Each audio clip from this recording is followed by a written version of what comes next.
Cameron Lavelle, Season 1, Episode 3, How Children Learn.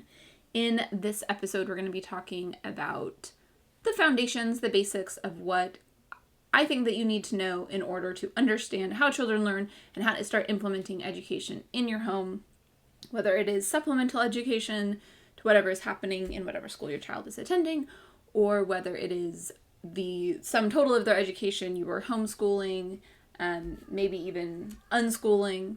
You still need to understand how children learn.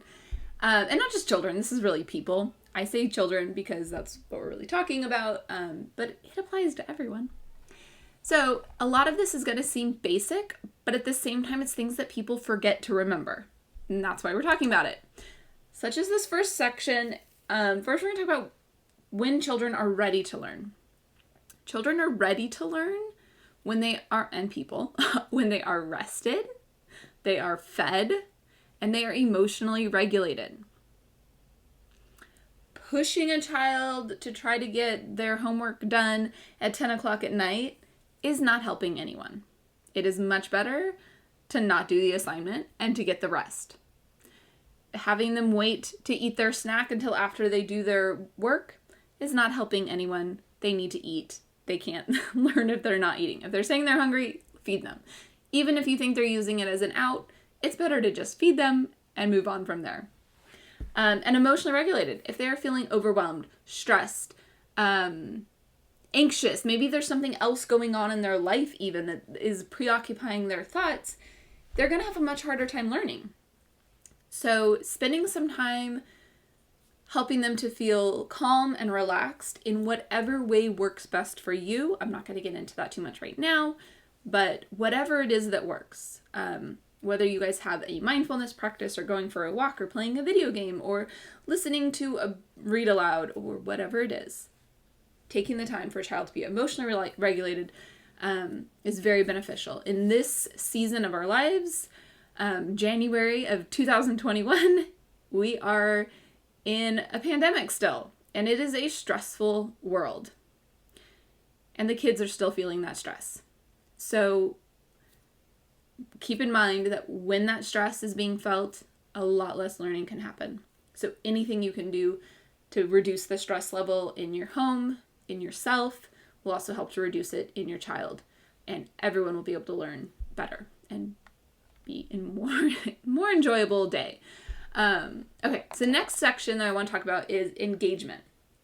A child's engagement in their learning has basically two parts to it. Really, it's one. To me, it's like just the interest part, which can come from it being really fun. But I put that fun as separate because it's something really good to keep in mind that whatever you can do to make learning fun, whatever you're trying to teach them feel fun, is great. If you think about even something like cleaning up all their toys can be fun if you put the right spin on it. And I'm not talking about like who's going to pick up the most toys, like making it into a contest, but which sometimes can be helpful. I prefer, if you're going to do that, I prefer not doing a contest against people, but against like the clock. How fast can we all get this cleaned up? Like we're all working together. It's a teamwork thing. Slight mindset shift there. Sorry for the tangent. But using a funny voice can also make it fun and engaging. Pretending that something is happening, that, you're saving the blocks from the monster that's about to get them. Whatever it is, making it fun can help. So that's like with a chore, but the same thing applies with whatever you're doing. Making the math fun and engaging because you are using Lego to work out the math problem, or you're doing it outside, or anything. Even just your own vibe around it has a huge difference in whether or not it's fun. If you are coming at it with, you need to sit down and listen, and we need to work on this. This is really important. I need you to pay attention. There's no fun in that. Your child does not hear, this is important, I need to pay attention, and they're not going to like suddenly start paying attention. They're like, this is miserable. I don't want to do this. Whereas if you go, we are going to do something so much fun today. Let's do fractions. and you're super excited about it. You're like, oh my gosh, this is like the best. I love fractions. I can't wait to show you fractions, and we're going to do it with cookies, and we're going to do it with Lego, and we're going to do it. This is going to be so much fun. I just am so excited that we're starting fractions today. Okay. Right? Like, maybe that's a little over the top for you. It's a little over the top for me sometimes. To be honest, I don't always have that like super high peppy energy, but just even being lighthearted about it, like, or relaxed about it, all of that can make something fun, engaging, and not feel like stressful. And then the other part of that is interest. You need your child to be interested in what they are doing. So you need to be thinking about topics that interest them. You're basing their education about what topics are of interest to them. Is your child super interested in trains? Then just make everything about trains. Read all the train books, write about trains, do math about trains, everything. Make it all about trains. That's easy. Whatever, right? Whatever topic your child is interested in, use that as a way to bring the interest and engagement. And we'll definitely get into this in future episodes, but I really want to just focus on use topics that are interesting to them and also your own interests. If you're interested in something, that's going to help make them be a little bit interested in it, depending on their current attitude towards your interest. Sometimes they're like, I don't care, that's your thing, I don't want to do it. Okay, then they don't, and that's fine. Do something else. Also, taking them places, if you were in lockdown, then, or watching a show that has that connection, it builds that interest and that engagement.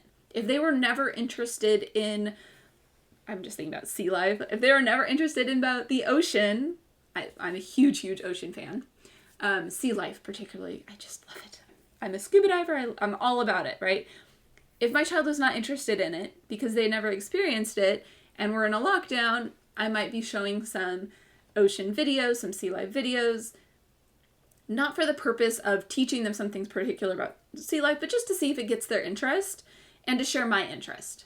And if they're not interested, that's okay. If they do become interested, I might use that and go further with it. Like, did you know that for scuba diving, you have to calculate how long you can be underwater? And these are the factors that are involved. And this is, how the air pressure works. And there's a lot of math in scuba diving, believe it or not. If you're a scuba diver, you probably know that already. And if you are, I love it. I'm a scuba diver. Okay. The other thing I want to talk about with the next section I want to talk about is best ways to learn. The best ways for a child to learn is by being actively involved in their education. If you look up, I talked about this in the last episode. There's a visual called the learning pyramid, and I've reproduced it. So if you want to take a look at it, go to decodinglearningdifferences.com and take a look.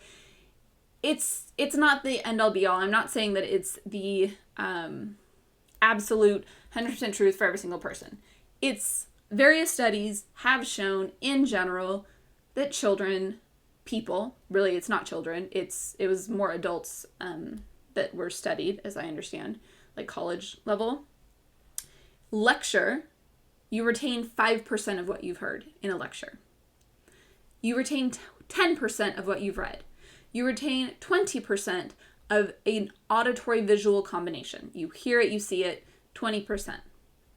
30% from a demonstration of what you're trying to learn. So much better.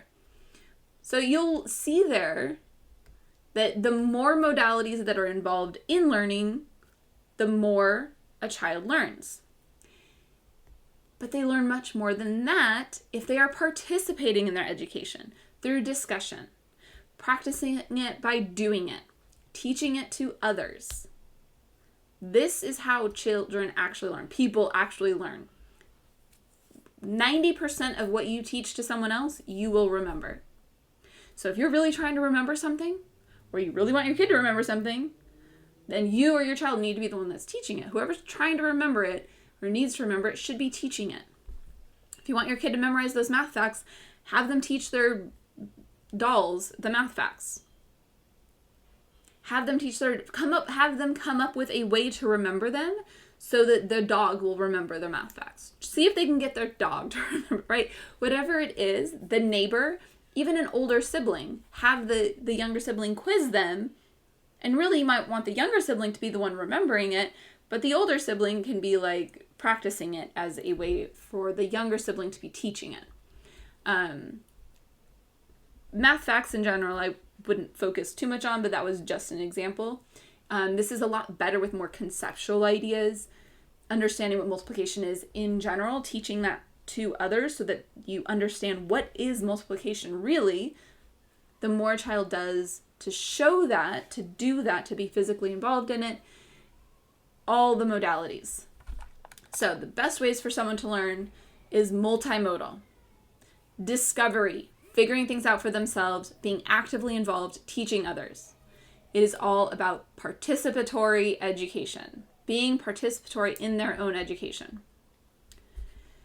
And then, when does education happen? Education happens not at, you need to, have 2 hours in the morning and then you can do another 2 hours after lunch, and that's a really good system, right? Some people are like, this is our schedule for homeschooling and works really well for us. Well, it might work really well for them and it might work terribly for you. It doesn't matter. Yes, you should keep in mind when your child learns best, and use those times as like your focus times for when you're going to really focus in on working on a math concept or a reading concept, depending on how you're structuring your educational system, whether it's in supplement to public school or traditional school or all homeschool or even unschool. You decide how that works. Keeping in mind when your child best focuses is definitely important. But ultimately, your child is learning all day, every day, everywhere. Your child is always learning, all day long. So if you are trying to get them to just leave you alone until it's time for them to do school and you're handing them your phone to just browse on YouTube, they're learning during that time. So you might want to be very mindful of how you're having them spend that time, because that's still educational time. 100% of their waking hours are educational in some way. Now, obviously, they don't all have to be academically educational, but your child is learning whether you wanted them to learn that thing or not. So I would encourage you to be very intentional about how you're having your child spend that time and how you want your child to be interacting with their environment. So all day, every day. So Sundays, you might not be doing school, your child is still learning. And everywhere. Whether you're at home, or you're at a museum, or you're at the park, or you're at Disneyland, whenever it opens again, your child is learning, and you can be using those opportunities to actually have a lot of organic, natural engagement and learning happen. You can reinforce math skills that maybe they were struggling with or that you just want some extra practice with throughout their day. If my child was working on adding fractions with unlike denominators, I would be coming up with looking for opportunities to do that throughout their day. That's just kind of a natural part of their day. So as we are cleaning, I'm going to be looking for what fraction could I call this? What fraction could I call this? And how can they visually see that those two pieces are the same? I would be looking at how to do it with cooking, how to do it while I'm doing laundry, how to do it while I'm reading them books. Maybe we're looking at these number of books have this fraction, number of books have this fraction. How would I add those fractions together? How would I come up with a like denominator? All of that. I would try to incorporate as much of that as I could into my day naturally. While we're waiting in line at Disneyland, I might be pointing out fractions of people and adding those together. I might be pointing out fractions on a wall of bricks while we're standing in line. We go to the park, we might be talking about fractions of trees or fractions of birds, right? I'm going to be trying everything I can, looking for those opportunities to just incorporate it into their day. Now, not to the point where they're like, just stop with the fractions. If we got to that point, we've gone too far. Respect the request that you stop with the fractions. But also don't be quizzing them. It doesn't have to be a quiz to be helpful. You can be like looking and thinking like, I wonder if I could find a way to show fractions. Or what fraction of people do I see there? It looks like there's 5 people. 2 of them are wearing hats, so 2/5 of those people are wearing hats. And then over there's 3/5 of those, right? Like you're just talking and observing, and your kid might be like, stop with the fractions. Still, they might say that, and that's fine too. Just stop with the fractions. But they might get involved or interested or engaged. So do what you can to make it engaging, but also respect their wishes, because if you're forcing it, no one's learning. This has been a lot of information about how children learn. We will get deeper into all of this in the future, but this is some of the most foundational stuff that I really want you to understand so that your child can be successful in learning at home in whatever other, regardless of what type of education they are receiving. I would strongly encourage you to go to decodinglearningdifferences.com and get on the wait list for the online courses that will be coming up very soon. Membership will be coming up. Get on the wait list. There's extra bonuses for those who are on the wait list. Decodinglearningdifferences.com. You'll also have handouts for various episodes of the podcast and a video version if you'd rather look at a video version. So this has been Decoding Learning Differences with Kimberlyn Lavelle, Season 1, Episode 3, How Children Learn.